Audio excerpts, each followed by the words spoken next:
So friends, if you are confused about the Wurtz reaction, let us clear the doubt today with some practical examples and a short story about the Wurtz reaction. So first of all, what is Wurtz reaction?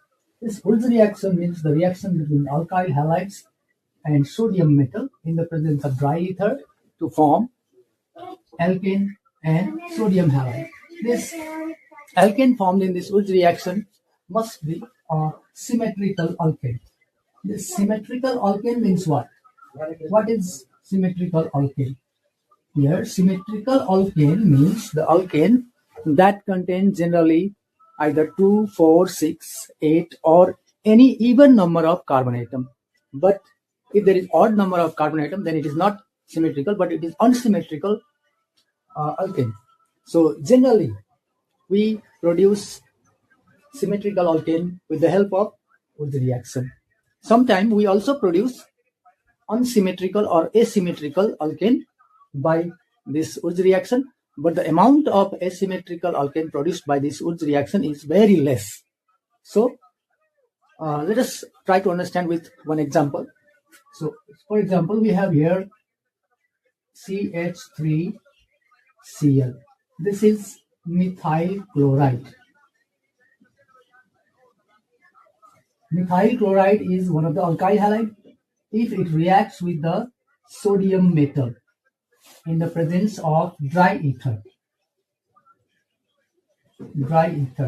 then it produces here two methyl groups couple with each other, CH3 plus sodium chloride, 2 sodium chloride.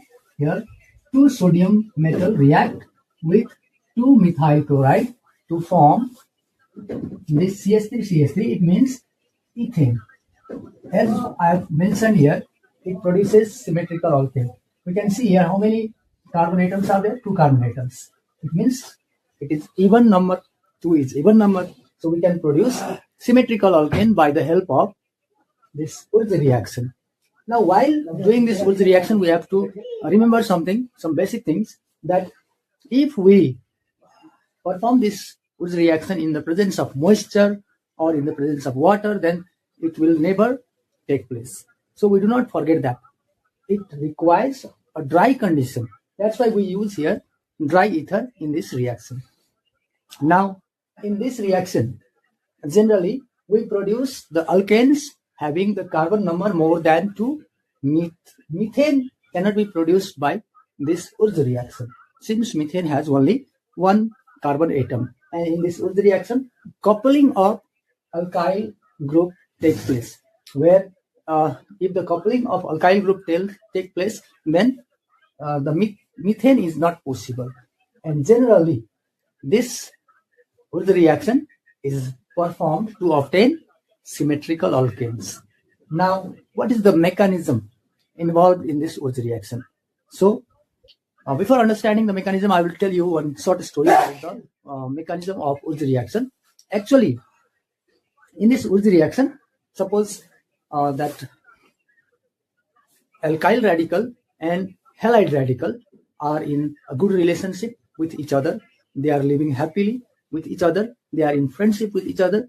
At the same time, what happens? This sodium metal notices this relationship, and sodium metal wants to do friendship with that halide, which is connected with the alkyl radical. Now, to attract that halide, what the sodium metal do is, this sodium metal first of all gives 1 electron to the alkyl radical. Due to that, the halide takes 1 electron from the alkyl radical and gets separated and becomes negatively charged particle as halide ion. Then after that, first of all, the sodium forms an intermediate with alkyl radical, that alkyl sodium. Then after some time, what happens? This sodium also gets separated from that alkyl sodium, and then due to that, sodium becomes positively charged and that alkyl radical becomes free. So this positively charged sodium get connected with the halide radical, whereas the free alkyl radicals, they combine with each other and they form a couple and they form alkane. So this is the story that we have to understand while studying about the Wurtz reaction. If we remember this story, then our memory about the Wurtz reaction will remain forever. Now what we have to understand about the Wurtz reaction is, this Wurtz reaction, if it is done by taking two alkyl halides or with a different carbon number, like suppose methyl chloride and ethyl chloride are taken together, then probability of formation of ethane and butane is more. But in that case, due to the combination of methyl and ethyl, there will be formation of propane also. But the amount of propane will be very less. So these things we have to remember while studying about the Wurtz reaction. So this is about the Wurtz reaction. Thank you very much.